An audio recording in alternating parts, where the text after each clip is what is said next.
A landslide win for Hungary's nationalists. 4 more years for the incumbent as it demolishes the electoral opposition.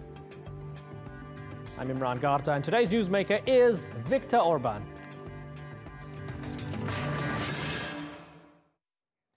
He never shied away from his anti-immigration Eurosceptic stance, and it secured Viktor Orban a third successive term as Hungary's prime minister. While the result was rarely in doubt, Orban's margin of victory was probably greater than most expected. Almost 70% of the country turned out to vote, and his ruling party won a clear majority of seats in parliament. In the wake of such a resounding victory, some opposition leaders stepped down. So, has Hungary abandoned the EU's liberal values?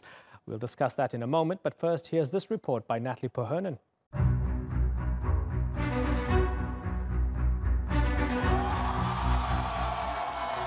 The sound of victory.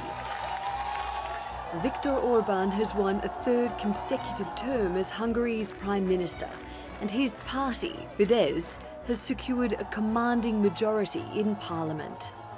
Nagy csata van mögöttünk, sorsdöntő győzelmet arattunk, lehetőséget kaptunk, lehetőséget teremtettünk magunknak, hogy megvédhessük Magyarországot. In the lead up to polling day, the government had a clear message for Hungarians: stop migration. A message echoed at Fidesz campaign rallies. Mondjátok el hát mindenkinek, hogy a migráció az a rozsda, ami lassan, de biztosan felemészti a hazánkat. It was voters outside the capital who helped return Fidesz to power. But there were supporters for the party's anti-immigration rallying cry in Budapest as well.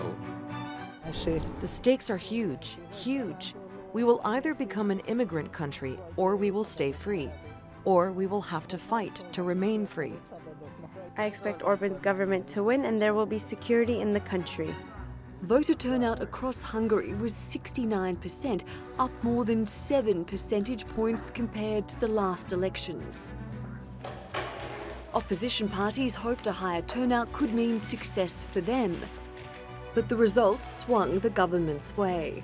The leader of the second-place party, Jobbik, resigned, and the Socialists resigned their presidency of the left-wing coalition. Orban has an undisputed mandate to rule.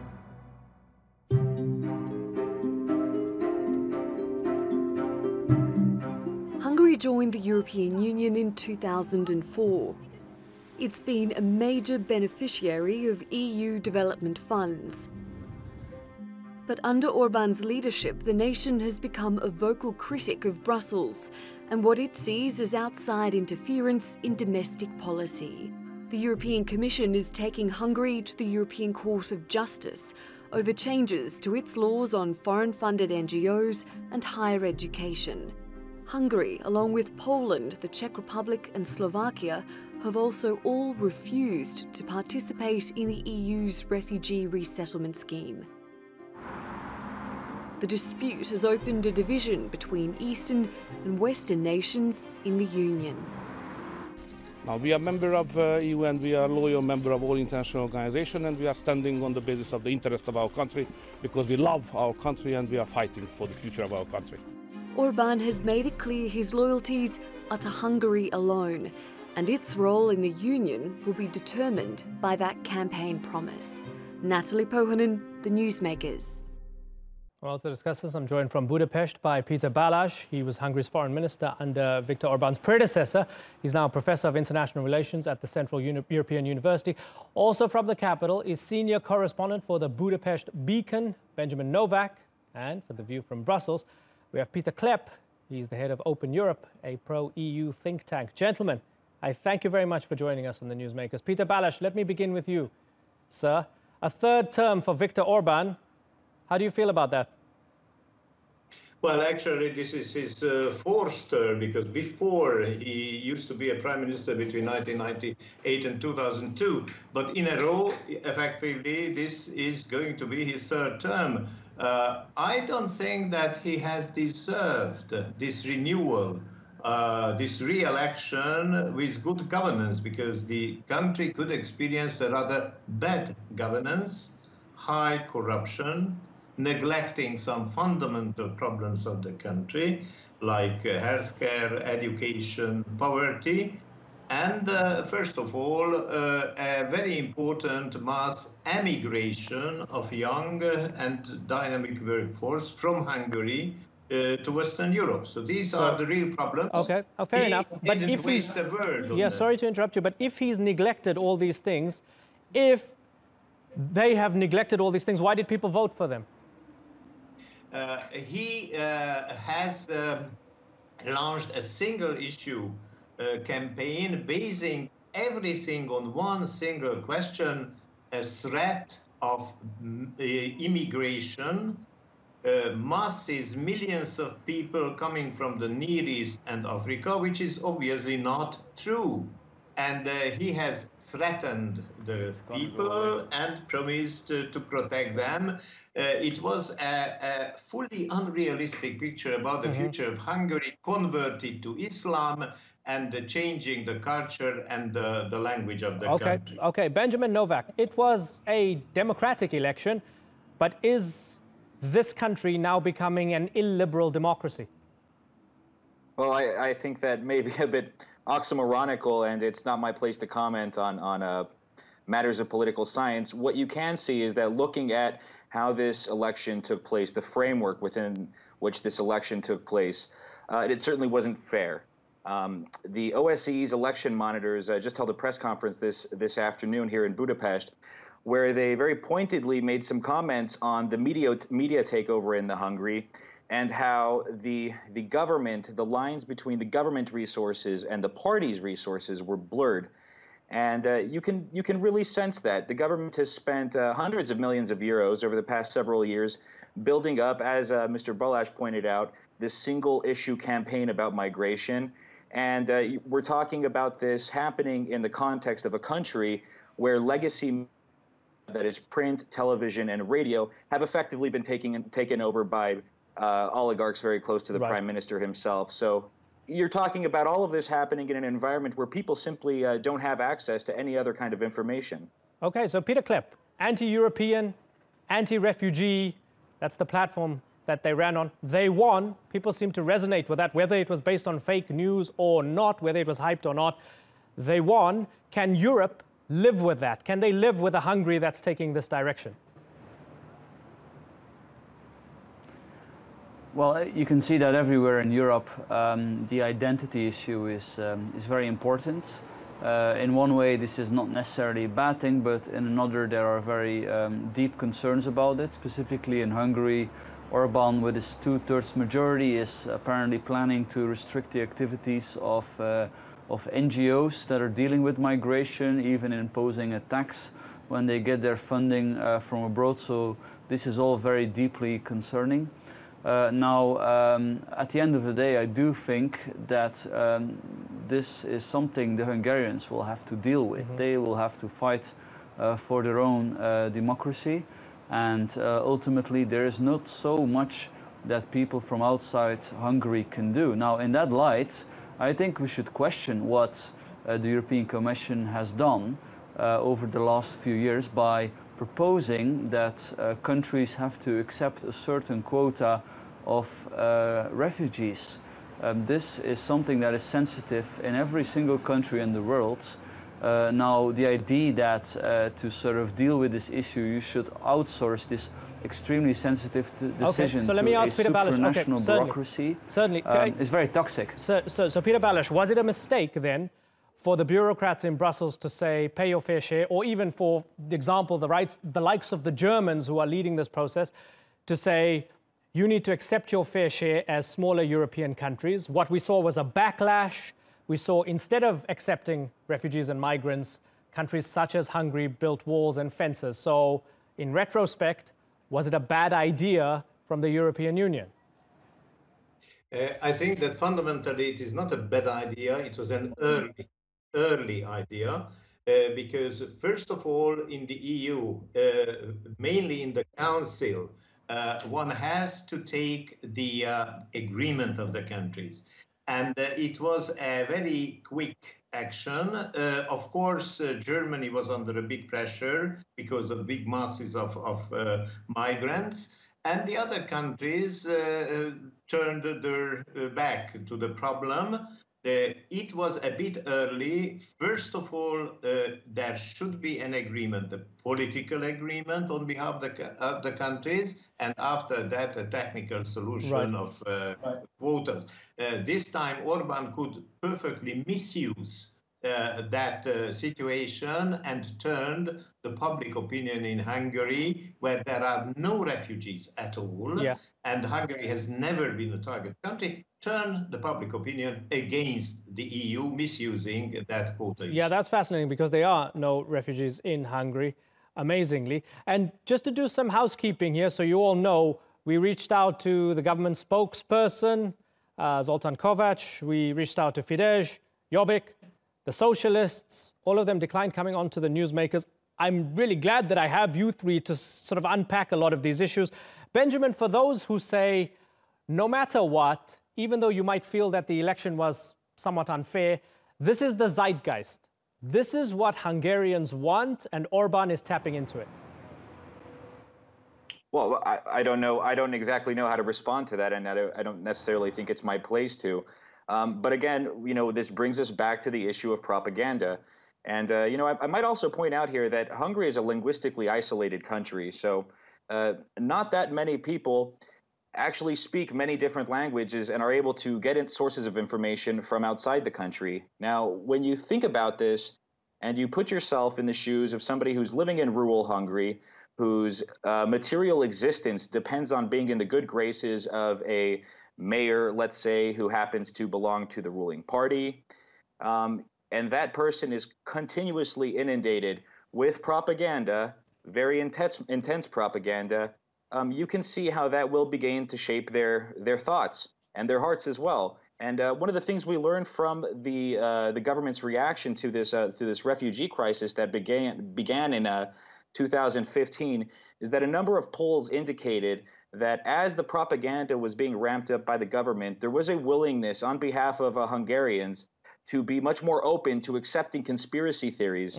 And so, again, I think we can you can bring up the issue of zeitgeist. What you also have to look at is the media environment in which many of these people live. Talking about conspiracy theories, Peter Balázs, so let's look at what the leader himself said, Viktor Orban. Only Fidesz can protect Hungary from Brussels, the United Nations, and George Soros. Help me understand the George Soros obsession that seems to be constantly brought up in Hungary. Well, this reference to George Soros is a hidden anti-Semitism. This is a very bad message for the population, which is combined with anti-Islamic feelings, which were not there in Hungary before, and targeting international organizations. But there is one common denominator between all of those enemies, in quotation marks. They are not visible. There are no migrants. Mr. Soros is near to his 90 years and living in the United States. Nobody has ever seen the EU except a few hundreds of government officials. And who has ever seen the United Nations? So these are invisible actors, and it is much easier to threaten people with something not visible than with something concrete. And as it was said right before, many Hungarians do not speak any foreign language. They are not watching foreign television, so they believe what the Prime Minister or his men are saying. Right. So Peter Klepp, looking at the past couple of years, when we look at Brexit, when we look at some of the elections in Austria, the Netherlands, and other places, can we say that Hungary is a part of a trend, or that it's still an outlier when it comes to the rest of Europe? Well, I think all of Central and Eastern Europe, we have to be honest, their democratic tradition isn't as profound as the one in Western Europe, where it is already not perfect. And especially now, you can indeed see a backlash against liberalism and against democracy. People are wondering, is this really the best system of governance? As I said, in order to defend liberalism, also in Eastern Europe, and to keep them in the West, the one thing that outside forces can do is not to make matters worse. Now, it is all true that Orban is exploiting some conspiracy ideas that were probably already prevalent among parts of the population to get elected.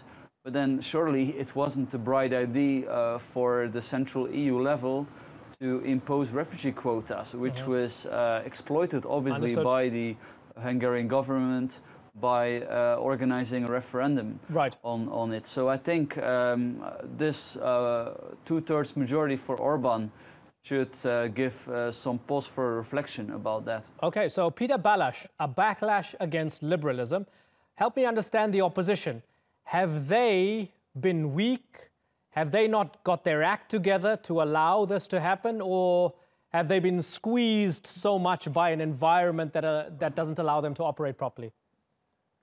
Well, I'm pretty sure that the opposition has already learned a lot from the elections of yesterday. But we have to recognize that the opposition had to lead an uphill struggle against a very unjust and unfair election law in Hungary. First of all, Orban has eliminated the first round. Before we had two rounds, and in the first round, people could measure the chances of the various parties and then take a final decision in the second round. Now there is one single round, so you have to decide immediately. Then, as it was already said, there is a huge difference between the access to media of the government side and the opposition side.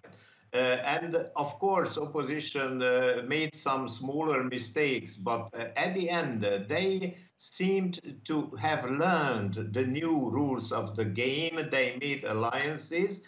And the proof is that in Budapest, the opposition had quite nice success. Not in the countryside, because Orban knows how to speak to the countryside people, which are less educated, they have less access to internet and international media, and he could impress them with this crazy and unrealistic message of being under the threat of millions of migrants. But Mr. Balázs, besides the propaganda, when the government turns to the world and says, well, the World Bank has projected a 3.9% growth rate for Hungary this year, we're filling people's bellies, we're looking after our people, what's your problem? The main problem is that in the actual circumstances, some neighbors have much better figures, like Slovakia, Romania have a better progress and better economic development and growth. And the testimony of the actual situation is very simple. Why do hundreds of thousands of young Hungarians leave the country for the United Kingdom, Germany or Sweden, if there is such a wonderful life in Hungary? They are voting with their legs. They are taking the way to the West, looking for better jobs, higher salaries, and not to forget, for a better political and general atmosphere. Yeah, just very finally, Benjamin Novak, I saw you nodding in agreement. Is that the real zeitgeist amongst the young people? They're leaving because they don't like it anymore. Well, you know, I'm too young to remember those days, but you know, I'm sure there are many Hungarians, both inside Hungary and abroad, who could speak much more clearly to the idea that 200,000 Hungarians left Hungary during and immediately after the 1956 uprising. Some estimates now put the number of Hungarians that have left Hungary since Viktor Orban has come to power at around 600,000. That's pretty shocking. Indeed, so it is. I don't know what else to add to that. Yeah. Okay, and I'll let that be the final word. Gentlemen, it's been a pleasure getting a deeper dive on Hungarian politics with the three of you, Peter Balázs, Benjamin Novak, and Peter Klepp. Thank you very much for joining us on the Newsmakers.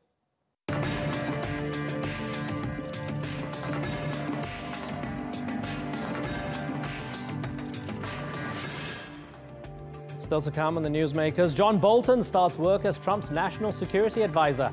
As relations between the US and Iran take a dive, could Washington and Tehran be gearing up for conflict?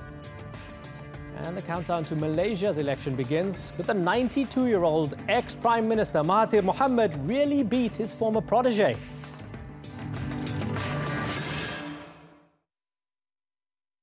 Monday is John Bolton's first day on the job as Donald Trump's national security advisor, and it's got alarm bells ringing in Iran. After all, this is a man who's called for regime change, is keen to scrap the nuclear deal, and is accused of supporting a rebel group that Iran considers terrorists. So, is Bolton's appointment a sign that Washington is toughening its stance towards Tehran?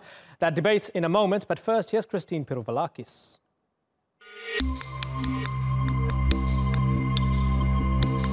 Rex and I have been talking about this for a long time. We got along actually quite well, but we disagreed on things. When you look at the Iran deal, I think it's terrible. I guess he thought it was okay. Donald Trump's new appointments could spell trouble for Iran. The president has fired Secretary of State Rex Tillerson, one of the most vocal supporters of the 2015 nuclear deal with the country, and replaced him with CIA Director Mike Pompeo, one of its toughest critics. The accord is also at risk following the appointment of new National Security Advisor John Bolton. Mr. Secretary, it's so good to see you. Thank you for inviting me over. Oh, no. Thanks for coming, and it's good to finally meet you. I've heard that you're absolutely Bolton has pushed for regime change in Iran and wants to go to war to stop it from getting a nuclear bomb. He's also drafted a plan for getting the United States out of the pact altogether. For months, Trump has been threatening to terminate the nuclear deal and has given European allies until May 12 to fix what he sees as its main flaws. We believe this agreement is a very reasonable one and have great interest in maintaining it. In January, Trump extended the Iran deal by granting Tehran relief from U.S. sanctions. But should he decide to reimpose them, it would breach that agreement. Trump has to re-sign this deal every 120 days, and this time he's refusing, unless European allies in Congress make radical changes to it. That includes imposing penalties on Iran for its future missile tests and support for regional militias, as well as opening up Iranian military bases to international inspectors. We must not exclude Iran's responsibility in the proliferation of ballistic missiles and its very questionable role in all of the Middle East. Iran's missile program is not covered by the nuclear deal, and Tehran says the U.S. will regret it if it pulls out of the accord. اگر نقض این پیمان بکنن در عرض یه هفته کمتر از یه هفته آثارش رو خواهند دید. اینها دیدن ما پارسال من دستور دادم راجع به پیشران هسته‌ای اقدامات و تحقیقات خودشون رو شروع کنن. اولین دستاورد در پیشران هسته‌ای امروز ما شاهد اون بودیم. Donald Trump says Iran is not living up to its side of the bargain. The International Atomic Energy Agency says otherwise. I can state that Iran is implementing its nuclear-related commitments. Under the agreement signed between Iran and 6 world powers, Tehran has scaled back its uranium enrichment and allowed the international nuclear watchdog to inspect its facilities. In exchange, sanctions have been lifted, allowing Iran to resume trading oil and gas on international markets. It was seen as a win for world peace and one of the defining features of Barack Obama's presidency. But the agreement did not address Iran's ballistic missile tests, nor its role in regional conflicts such as Yemen, Lebanon, and Syria. It also has one of the Middle East's largest missile programs, and some of its weapons have the range to strike Israel. The best way to prevent the nuclearization of the Middle East is to either fully fix the Iran deal or fully nix it. Iran says Trump's threats to kill the deal have scared away investors, and that's denying Tehran the benefits it was promised for giving up its enrichment program. Trump's new team appears determined to pull out of the deal. But could that create a new nuclear crisis, and risk the possibility of conflict.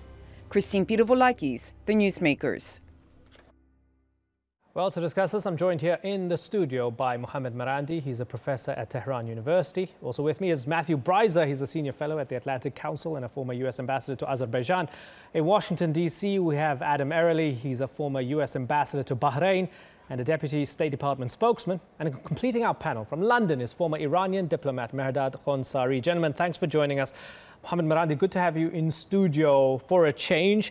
Let me get into this by asking about what happened in Duma. So to the United States and others, it's absolutely clear that Assad has gassed his people again. There's a chemical attack again. But the Iranians, Bahram Qasemi, a foreign ministry spokesman, coming out saying such claims and allegations by the Americans and some Western countries point to a new plot against the Syrian government and people and are an excuse to take military action against them. Is the Iranian government engaging in atrocity denial here, or do they genuinely believe that, I don't know, the rebels did this? No, I think the Iranians know that the United States knows that the Syrian government didn't do it. The Syrian government has no reason to do it. They're winning the war. In 2013, also, the Syrian government did not carry out the attack according to those who carried out research, the MIT research by Theodore Postel.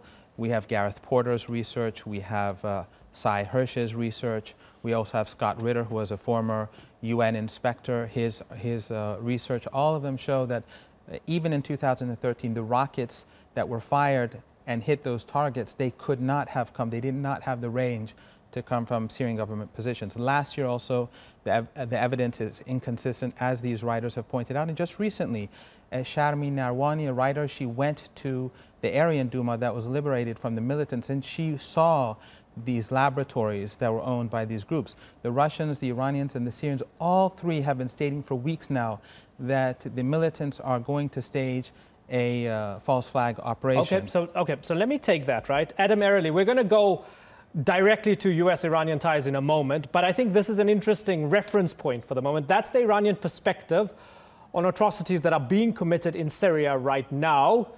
Do they have a point? No, I think it's absolutely ridiculous, the claim that your Iranian guest is making. I think that the record is clear that Iran, Russia, and Assad have a long history of war crimes, crimes against humanity, wanton massacre of hundreds of thousands of Syrians, whether it be in Aleppo or Ghouta or Duma, or any of a number of sites that they have ethnically cleansed or just murdered men, women, and children. You know, your Iranian guest can cite all the discredited sources he wants, but I think the civilized world recognizes that the evidence is clear. What they're less unanimous about and decisive about is what kind of action is needed to deter rogue regimes like Iran and Syria and Russia from perpetuating these kinds of crimes. Okay, so, and Mohammed Marandi, you can respond to him throughout the course of the discussion, right? I don't want to kind of get bogged down into the sort of tit for tat about Duma, right? But let me ask you, Matthew Breiser, the fact that you have all these power brokers here, and the Iranians and the Russians and the Syrians have a lot of the power in Syria right now with the momentum of the war. And you have these situations where it's difficult to have an objective reality in terms of what has actually happened, no matter how many sources there are, no matter how much evidence there is. What does this say about the current divide, with Syria as the sort of litmus test of that divide? Yeah, it's a great question. It is a great litmus test of the divide among the great powers. I mean, with Russia and Iran on one side, with the United States on the other, and Turkey trying to figure out where it fits in. Who should Turkey choose, by the way? Well, I'm an American former official, and I live here, so of course I think it should choose the United States. But seriously, I mean, Turkey is a NATO member with the second largest army in NATO. In my own conversations with very senior Turkish officials, it's clear they don't want to be left alone in the Middle East with Iran and Russia.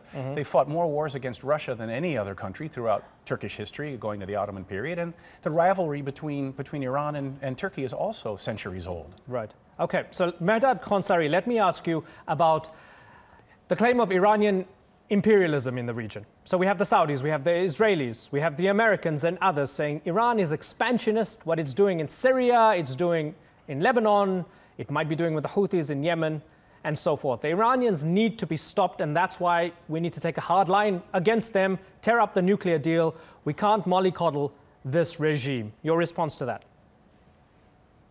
Well, I think that is a claim that is being made all along, but does Iran have legitimate interest in the region? Should Iran be able to exert itself in a way that is commensurate to its weight and position in the region? If the United States, for example, from thousands of miles away wants to impose itself in the Syrian situation, why shouldn't Iran? I don't think that that is the way to look at the equation, because that will just, result in accusations coming from both sides. The fact is that Iran is a regional superpower. It has always been a regional superpower. It has legitimate interests in the region. It has a right to try and protect its legitimate interests. It doesn't have to do obnoxious things in order to do that. But I think that that argument should be looked at from that perspective. Okay, so Adam Merrily, Iran's a regional superpower. You have to engage with it. It's there, whether you like it or not. Why are you getting John Bolton on board to try and, I don't know, rub them up the wrong way now? Well, first of all, I didn't choose John Bolton. That was the president's decision. Second of all, I think that no one denies that Iran is a regional power and should have good, positive relations with the regional states. Look, its size, its geography, its history would argue that Iran should be accepted as a responsible player in the region. Unfortunately, its record of interference, of destabilization, of funding and supporting forces that intend to or want to overthrow the legitimate governments of the region has caused not just the United States, and this is important to point out, but the states of the region to distrust Iran and to seek U.S. protection against Iran, whether it be in Bahrain or the UAE or Saudi Arabia. Okay, so Mohammed Marandi, it's not the United States imposing its will. Sandy, let's ask Mohammed Marandi. It's the United States responding to the insecurity that Iran has started. Let's ask the man to my left. So, Iran, your country has a terrible track record. That's why nobody can trust you. No, not at all. It's the other way around. The United States, the only three countries that want the United States are the three dictatorships. He was the ambassador to Bahrain, which is a dictatorship, and the Saudis helped crush the uprising in that country. I'm sure the Americans are very proud of that. In addition to that, the Americans, they're the ones who are undermining Turkey by supporting terrorists, the PKK terrorists inside Syria. So I think that the track record is somewhat different from what is being stated. With regards to the dishonesty of the United States and its responsibility in Syria, you have the 2012 Defense Intelligence Agency document that was partially leaked by Judicial Watch that shows that the United States knew that the dominant forces in Syria from early on were the extremists and that it helped its regional allies support those groups. General Flynn, who was early on in the administration, he admitted that the United States took a willful decision to support the extremists. The leaked audio clip by Kerry when he was speaking to Syrian opposition members where he said the United States allowed ISIS to advance on Damascus. This is online. Okay, but does that in any way justify the torture inside Naya prison, the ethnic cleansing, the barrel bombs, the tens of thousands of people killed, the terrible butchery by government forces? The accusations on both sides are many, but the fundamental issue is that a foreign power instigated violence in another country, fed weapons into that country, brought in tens of thousands of foreign fighters to undermine that country. That is, so they bear the most responsibility. And let me just give you one personal account. I fought in the Iran-Iraq War. I was gassed twice. The Americans gave those chemical weapons to Saddam Hussein. And if you read a 2013 op-ed in the New York Times before the invasion of Iraq, it was revealed that the United States at that time also tried to blame Iran for those chemical attacks on Halabja that were carried out by Saddam Hussein. So they are deeply involved in crimes against humanity in Iraq and in Syria. Okay, you're hanging a question mark over the chemical attacks. Let me ask you, Ambassador Breiser, one of the great attempts at engagement between the West and the Iranians, and somehow, including, I guess, a lot of the Sunni Arab states and others, was the Iran nuclear deal, right? It meant a lot to the Obama administration. It meant a lot to Zarif and Hassan Rouhani. That could be on the verge of falling apart. In your opinion, how important is it to maintain it? Well, everybody can find flaws with the agreement and the fact that there's a sunset clause after 10 years and complaints that it doesn't go far enough. But in my opinion, generally, when there's an international agreement put in place or an international regime that defines behavior, those are precious things.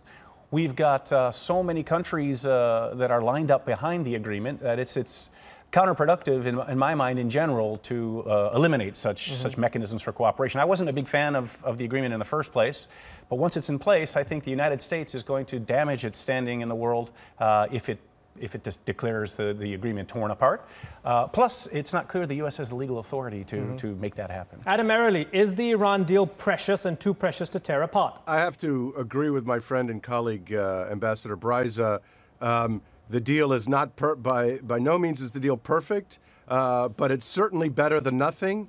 I mean, look, the important thing to keep in mind is that Iran, if it agrees and abides by the deal, is effectively prevented from developing a nuclear weapon for 10 years. That's important because if the deal is invalidated, that means that Iran is free to move ahead to develop a nuclear weapon, which will further destabilize the region. And let's be clear, Iran is on the verge of having the technology to detonate a nuclear device.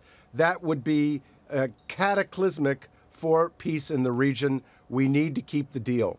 Mohammed Marandi, you had a little smile when he said Iran's on the verge of detonating one. Yes, there's a good book by Gareth Porter, Manufactured Crisis, that explains how Iran never violated international laws with regards to its nuclear program. And the United States has been using the Iranian peaceful nuclear program from the beginning to put pressure on Iran, like it has been doing for the last 4 decades.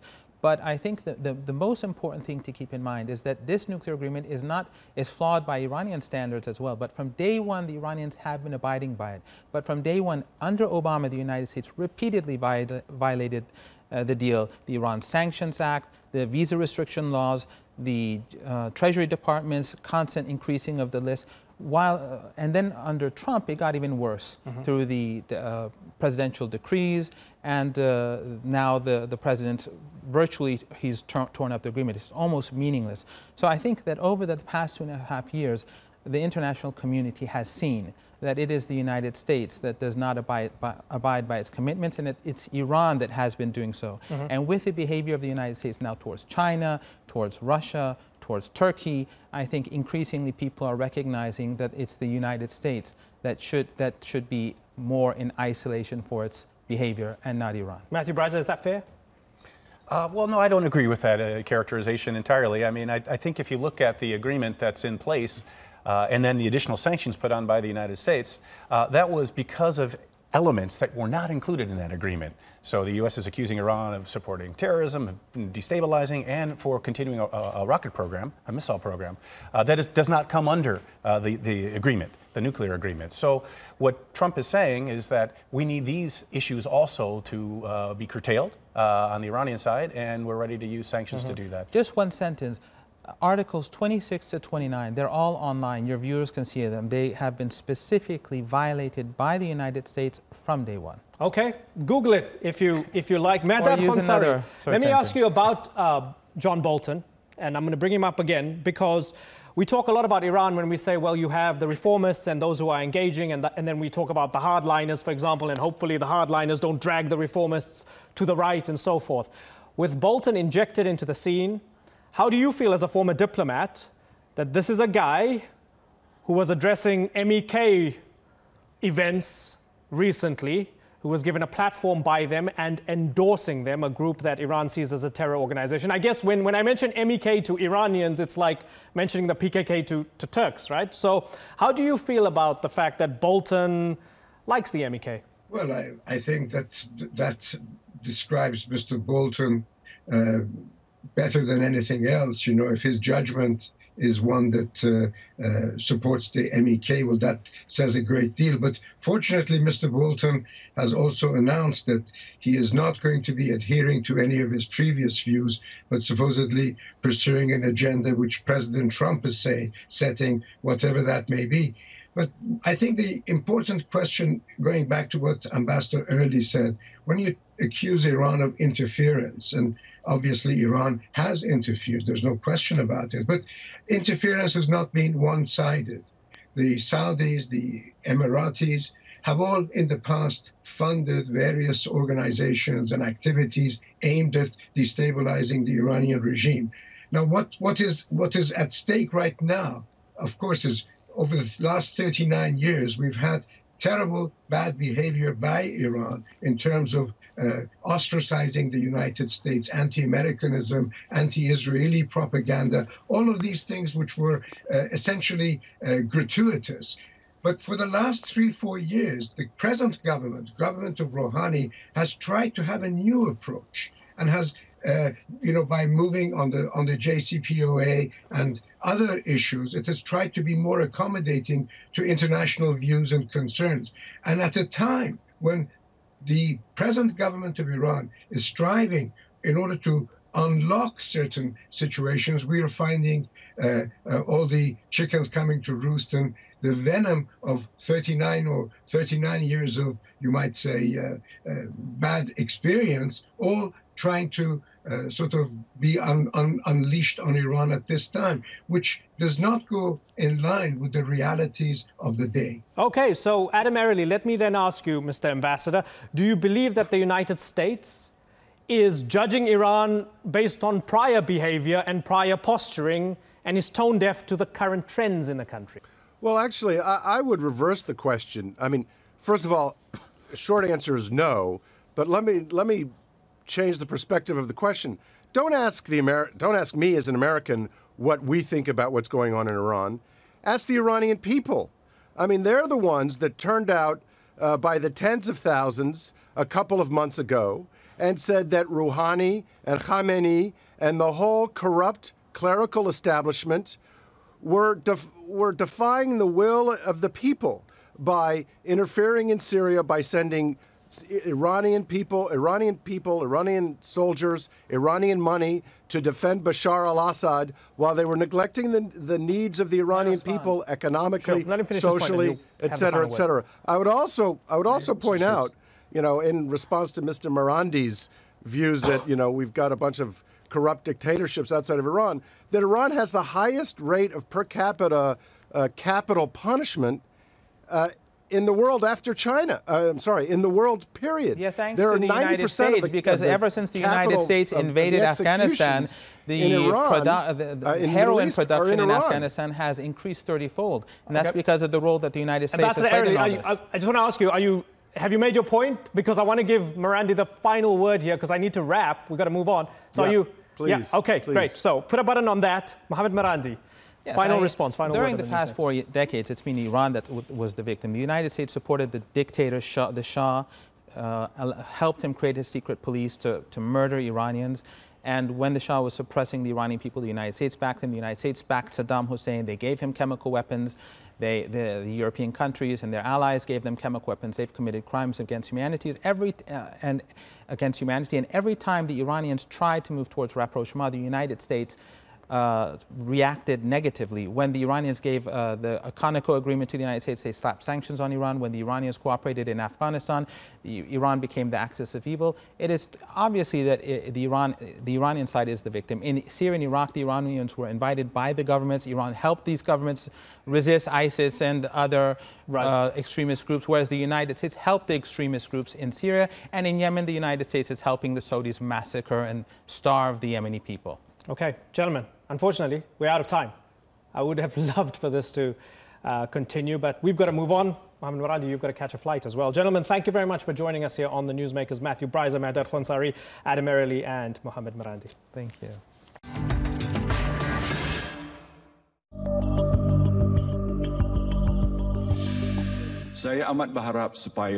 I hope that this election will be carried out in order and smoothly, regardless of politics. and the people can make their decision with good judgment, but not emotion. It's expected to be one of the toughest fought elections in Malaysia's history. Prime Minister Najib Razak is up against his former friend and mentor Mahathir Mohamad. The 92-year-old has made a sensational return to politics and seems hell-bent on defeating his former protege. But it won't be easy. The Prime Minister used his majority in Parliament to drastically redraw constituency boundaries, which the opposition says is an attempt to steal the election. And if that wasn't enough drama, throw in a billion-dollar corruption scandal the Prime Minister just can't shake off. And you've got the makings of an exciting election. But which way will it go? Well, to get more on this, I'm joined by Muhammad Nawab Osman. He's the coordinator of the Malaysia program at the S. Rajaratnam School of International Studies. Thanks for joining us, Nawab. So, has it been that personal between Najib Razak and Mahathir Mohamad that at 92 years old, Mahathir was like, I'm not done, I need to go and beat this guy?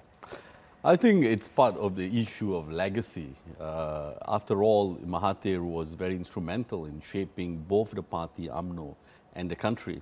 And it seems as if Najib Razak is basically changing the shape of UMNO and Malaysia, and the trajectory of the country, which Mahathir himself is not very happy about. Of course, there are speculations as well. This is something a lot more personal. The fact that Mahathir is, there's perception that Mahathir wants his son, Mukhris Mahathir, at some point to become the Prime Minister, perhaps succeeding Najib.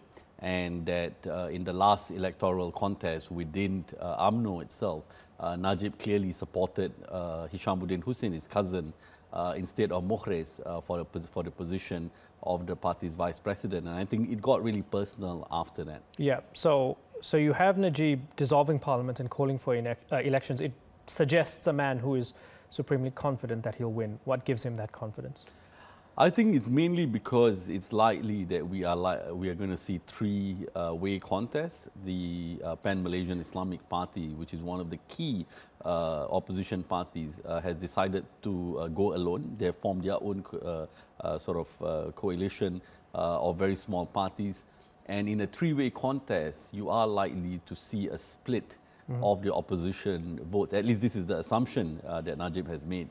And in many seats, which are Malay majority especially, Barisan Nasional and UMNO might just win because of the three-way split. The 1MDB corruption scandal, is that still front and center? Is that at the heart of all the politics and politicking and arguments in the build-up to that election? It depends. I think in certain contexts, for example, in the urban areas, people who are Malaysians who are better educated in urban areas, they are more familiar with this issue of the 1MDB. But if you go to the rural areas, and I have been in the last couple of months many times in the northern states and so on, people don't care. I mean, at the end of it, it is, the issue of cost of living and your everyday concerns about whether there's going to be flood management system that is going to be better in place. That is really the concern of many of these rural folks. And they might be very instrumental in deciding where the election, the election result at the end of it. Looking outward for a second, Mahathir saying that Chinese investors will face more scrutiny if he comes back to power. What does that tell you about the current government and what a potential shift might mean if Mahathir wins? Now, the issue of Chinese investment is going to impact a couple of key states, which is why I think Mahathir has brought it up. It is a highly political issue, especially in the state of Johor, which is a frontline state as far as UMNO is concerned. It is where UMNO was born, and the opposition has targeted it as a state that they are seeking to unseat UMNO. Now, there is an issue with regards to $100 billion of investment, basically a housing development investment called Forest City, which has brought a lot of concern for local Johorians because the Chinese are coming in a big way. And with a lot of Chinese investments, the trickle-down effect on the local economy is not much because the Chinese brings in their own investors and they bring in their own equipment and so on without any trickle-down effect on the local economy. Now, with the development, you are likely to see a higher cost of living for people in Johor because you're going to have wealthier individuals coming to live in the area. And so Mahathir has used this issue essentially to target the Johorian vote. It's a huge issue that is highly emotional for many people in Johor. And what can we learn about Malaysian politics, given that Mahathir and Anwar Ibrahim seem to be allies right now? The man he had imprisoned for sodomy charges. What does that say about Malaysian politics? That no one is an enemy forever, no one can be friends forever, because this shifts all the time. Now, this is very unique. I think what is interesting with this election is not just the fact that Mahathir and Anwar, that they have come together, but this is the first time you are actually seeing about 5 Malay political parties fighting it out. There's a split within UMNO with the formation of Mahathir's party. There's a split within PAS with the formation of a party called Amanah. And in both cases, it's going to be interesting to see how the Malay voters are going to vote. Whether UMNO, the split within UMNO is going to result in UMNO sort of weakening and PAS coming as the dominant party, or the opposite could happen. And this is where the interesting aspect of this coming election is going to be. Okay, we'll be covering the election. We'll be watching it closely. But for the moment, Mohammed Nawab Osman, thank you very much for joining us on the Newsmakers. That's all for this edition of the Newsmakers with me, Imran Garda. You can check out more of our stories on YouTube, Facebook and Twitter. Remember to like, follow and subscribe. Next time, a suspected chemical attack leaves dozens dead in Douma. What can the world do to end the suffering in Syria? Until then, thank you for watching. Bye-bye.